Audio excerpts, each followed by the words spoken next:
guys, it's Karen, my review for one of the last summer movies to come out in 2017.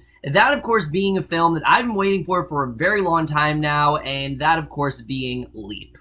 Leap is basically about, we center on these two kids, Felicie and Victor, and they have been living in an orphanage, but they decide to break out in order to pursue their dreams. Felicie wants to become this ballerina, while Victor wants to become this young inventor, and basically they start a contest to see who actually could achieve their dreams the most, and when Felicie actually gets separated from Victor, she's actually given a chance to possibly become a ballerina, and that's really all I'm gonna say. So, Leap. I was definitely very interested in this movie. Obviously, you know, the biggest reason of all being that it's taken forever for this damn thing to come out. I mean, I remember I heard about this back in 2016, and it was called Ballerina, and then it was supposed to come out in April when I did the movie preview with Film Fano 599, which you guys can check that out. We said it was supposed to come out like April 16th, and then it didn't come out. I did not think it was going to come out this month. I genuinely thought they're going to push it back again. This is just it's going to be a December release, or it's going to be direct to DVD.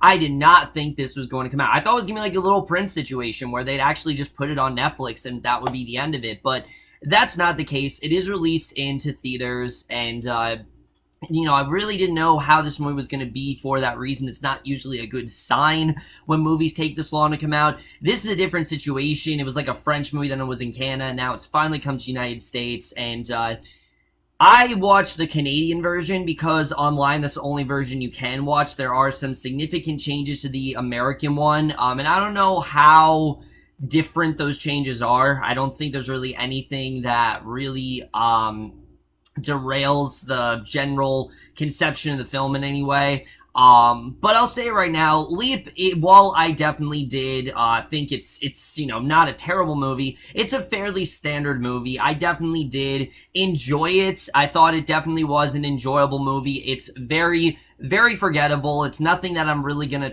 you know, remember in like the next few months, but it's definitely something I did enjoy for a nice one-time watch. But let's just get in this movie more, starting off with the cast. And that's really the thing about this movie. For a movie that's taken this long to come out, this is a pretty impressive cast. I mean, I think really everyone here, except for maybe a few roles, everyone here is actually, you know, really well known. There's not really an actor there I'm like, oh, I don't know who that is. Let's first talk about Elle Fanning as Felicie. Now, I really do like Elle Fanning. I do. I think she's a fantastic actor. I think she's been doing some great stuff, you know, from Super 8 all the way to The Neon Demon. But it has to be said, as much as I do think she's trying in this movie, I do think that she is actually a bit miscasted here. Now, don't get me wrong. I do think that she did a good job. I think Felicie is a character. She's pretty one-note. There's really not much to her, and Fanning does do a good job, but I just felt she was a little bit miscasted. I felt it was missing something. Like, it was really missing this enthusiasm and this joyous type of fun that really could have, you know, I think a better, more, you know, a younger actress really could have captured better. Not that Fanning was bad, I just felt that she was a little bit miscasted here, and I really was not the hugest fan of her, but like I said, I do think she did a good job at what she had here. So now we gotta talk about Dane DeHaan, which, this is really interesting, because Dane DeHaan, while he is in this movie, he's not in this movie anymore. In the American version, he was actually recasted, and I've heard a lot of things about him, but honestly, I'm going to be completely honest with you guys, he was my favorite part of this movie. I honestly really like Victor. He was a really fun character. He's got a lot of energy to him. You can tell, obviously, he's got a little bit of romantic, you know, a hint of romance for Felicie, obviously does like her, and the connection between these two is pretty great. I definitely did like the connection that these two really do have. I thought they worked actually really well together, and Victor is a character I definitely really did enjoy. Like I said, he's an inventor, and he's very creative in that way, and I thought DeHaan honestly did a really great job with kind of stepping out of his comfort zone for a change. You know, usually he's playing these roles where he's talking like this, and he's very, you know, sinister in this way, and he's just talking like this throughout the whole movie. And again, that's not his fault. That's how Dane DeHaan naturally talks. But for here, he's actually stepping out of this comfort zone a little bit. And again, I really do feel bad for the dude that he was miscasted because he honestly gives a really good performance in this movie. I honestly really did like Dane DeHaan. And I know some people said, oh, he's not that great. And I don't know what Nat Wolff is really going to bring to the role. But after seeing this, I really can't see anyone else in the role but Dane DeHaan. I think he honestly did a really great job. I think these two worked really well together. And he, for me, was probably one of the best parts about this movie. I honestly really did like his character. He was just a lot of fun to watch. And then everyone else here I definitely did enjoy. Maddie Ziegler, I thought does a good job as Camille. She is Felici's, actually, the antagonist of this movie, where she is like this rival and everything. And I thought she was an interesting character, not really much to her, but I definitely did enjoy her. The most surprising for me was Carly Rae Jepsen. She was great in this movie. I was really surprised, but her character, Odette, I honestly really did enjoy, and I like the dynamic that her and Felici eventually do develop. She kind of is like a Mr. Miyagi to Felici because she's like training her, and I thought that she definitely did actually a really good job here, so I definitely was impressed with her. Everyone else I thought was fine. Obviously, I can't say anything about Mel Brooks or Kate McKinnon because they're only in the American version of the film, but everyone else thought did a really good job. There really wasn't anyone that I thought was bad here. I think for the most part, everyone was fine, and there really wasn't anyone that I thought, wasn't doing a good job. So now let's get into the directing and the writing, because here's where we start to have some more of my complaints with the film. First of all, the directing. I do think the film is well directed. The tone is just a fun, simple animated movie. It's not trying to be anything more than that, and that worked just fine for me. I thought the tone was perfectly well done. Not really much to say about. I thought they actually did handle the tone really well. The humor, however, is a bit iffy for me. I definitely will say that. A lot of the humor did feel very much like it's just pandering to kids, and there's really not a lot of comedy in here where I'll say, oh, this is stuff that, adults are going to laugh at as well. A lot of the humor is just kind of, directly towards kids, and that's it. There were a couple moments here and there where I laughed, but in terms of humor, I didn't think it was really all that great, and I wasn't a huge fan of it. The story in general, like I said, is pretty by the numbers. There's not really a ton to say about it. It's your typical, like, oh, just following your dreams kind of movie. However, surprisingly, that theme does not, compromise the whole film. I was worried that was going to be very forceful in that way, but it's actually not. It felt very natural, and that's something that I definitely did enjoy. The writing easily is the worst thing about this movie, though. Definitely. I think the writing definitely does keep this movie from being something genuinely good. I think this could have been a good movie, but the writing just didn't really help, because while, like I said, the story is pretty, general, there really isn't too much to say about it. A lot of this movie doesn't make any sense. I mean, right off the bat, the main plot, you got Felici, and she literally steals the role from Camille in this movie, and she tries to be her, and sure, we've seen that before, but here, it just didn't really make a ton of sense to me how she's able to do it, how no one even thinks anything of it, and sure, that's something you could overlook, but honestly, I just didn't really understand it. I didn't really understand how, really did, or it just didn't really make a ton of sense to me. Eventually, I was able to get behind it, but I just wasn't, the story in general just felt very by the numbers and nothing really all that original to me. And like, as much as I did like the character of Odette, her whole reasoning for why she is suddenly the the cleaner for Camille's mother makes no sense whatsoever. I mean, they try to add a little bit to it, but it really didn't make any sense whatsoever, and I really did not understand that.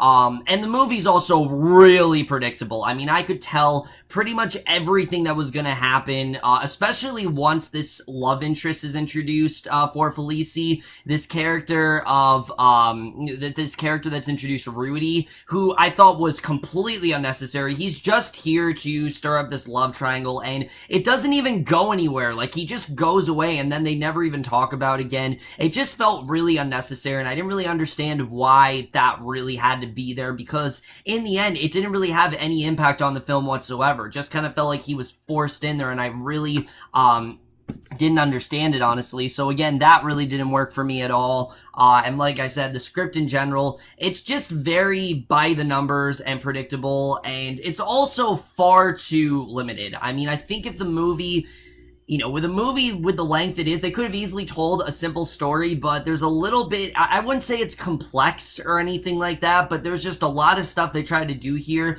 that really doesn't make a ton of sense, and definitely did not help the movie. I definitely will say that. And as much as I did enjoy Victor, his whole story going on in the movie, where who he's working with, I just didn't really care about. I really didn't, and I thought that a lot of his humor definitely did fall a bit flat. There were some jokes I definitely did laugh at, and I will admit most of the jokes I did laugh at in this movie were things that Victor would say, but a lot of the slapstick stuff I just thought fell very flat, and it didn't really work for me. I will say, however, for a movie that's French, this actually has really good animation. Like, I really like the way this movie's animated. They animate it in a way where everyone kind of looks like a ballerina or a stick figure, and I think it's really cool the way they did that. I definitely did like the animation here. It's really colorful and very, it's just very pleasing to the eye, and I think that they animate it very well. I think that's something it's definitely very well animated for sure.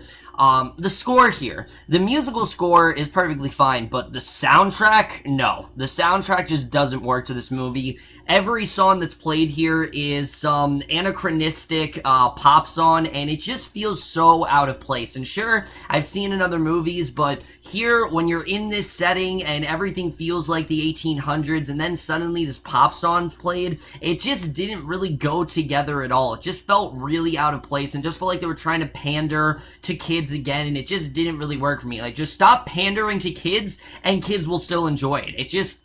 That didn't really work either. And the editing. To me, the movie is way too short. I think definitely if the movie was a little bit longer, some of these plot points would have made a lot more sense. And there's a lot of things that are very much rushed in this movie. The beginning especially is extremely rushed. I was surprised by how early it was in the movie, because when the actual whole, like, the whole thing of her and Victor getting separated, you think it would happen like 20 minutes in? No, it happens like 10 minutes into the movie. Like, there's really not a lot of time until these two are separated, and I was definitely surprised by that. I think they definitely could have, again, benefited more if the movie wasn't as rushed as it really is, because it honestly really is pretty rushed. And again, that was something I was quite disappointed with. I think the movie really would have benefited more if it actually was a little bit longer. And the end of the movie, as much as I did like the way the climax went, the direction they take it is just really weird, and I thought it was far too dark for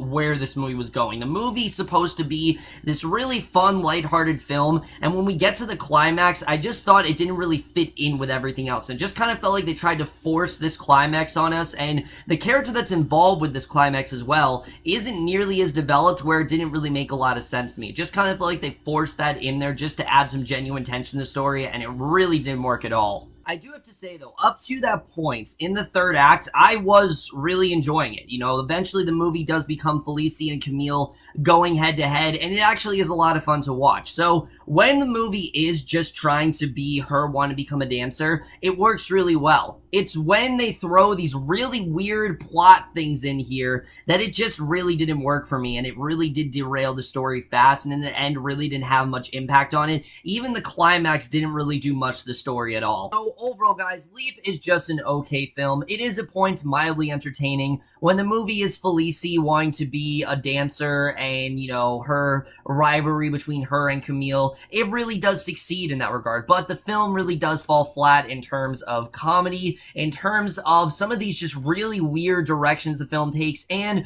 like I said, the film is very underwritten. I thought these characters could have been a lot more interesting, and the movie just didn't really take the time to flesh them out as well as they could have. But in the end, guys, I did have a good time with this movie. Is it anything I'd watch again? No, but it is a good, quick watch that definitely is something that kids will enjoy and is pretty much harmless fun. And I am overall going to give Leap, or Ballerina, whatever you want to call it, a C+.